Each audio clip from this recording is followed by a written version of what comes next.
working with two writers, Frances on his script The Burial and Yvonne on her script Liquid Gold, and we've been looking at the stories of the plays and introducing the group to the characters from the plays and making sure they've got to grips with the themes. And after that been introducing the text, and they've been working on the text in different ways. Writers came in, it was like they expressed the play and how they wanted it to be performed and how they felt.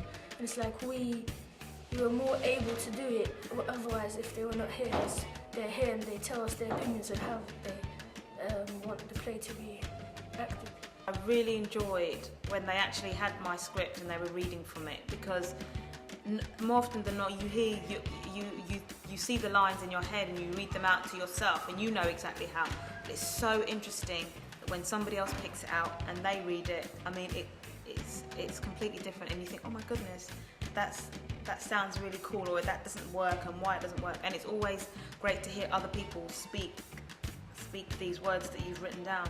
I like when we do the improvisations, because we don't do it exactly how she's wrote it. We put our own bits into it and she finds it interesting. We're helping the writers as they have a different opinion of how the characters will be like and what they will say.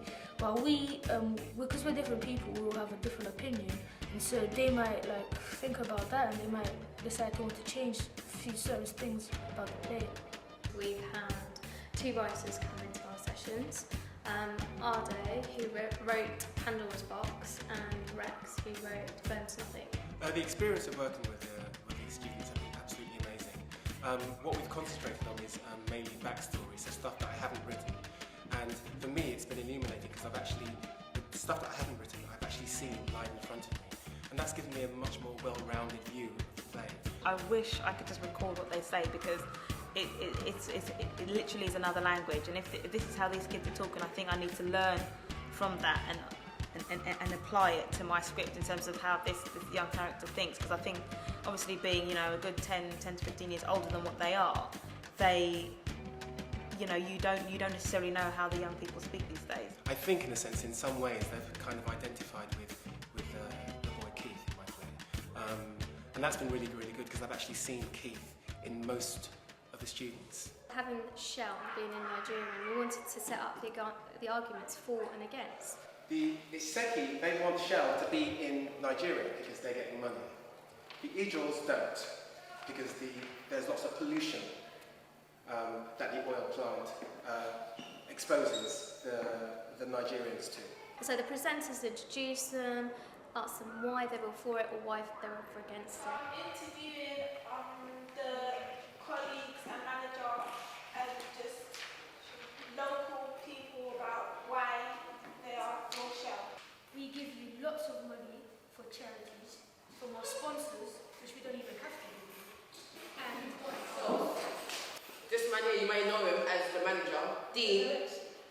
He works inside the Shell company, yeah, and he's told us what you do to people in there, and how he doesn't get paid enough.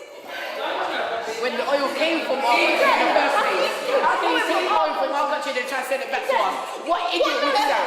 What nonsense! So many explosive ideas came from it, very passionate ideas, very real, very natural, people losing their homes, people their country being polluted, people suffering from different diseases, and the fore argument was that they just simply make money. I don't know how much idea they have about performing arts yet, but having said that, I think just in this short time they're really beginning to understand some of the basic concepts now, and they've improved dramatically. And they've also gained a lot of confidence as well, which I think is really, really good.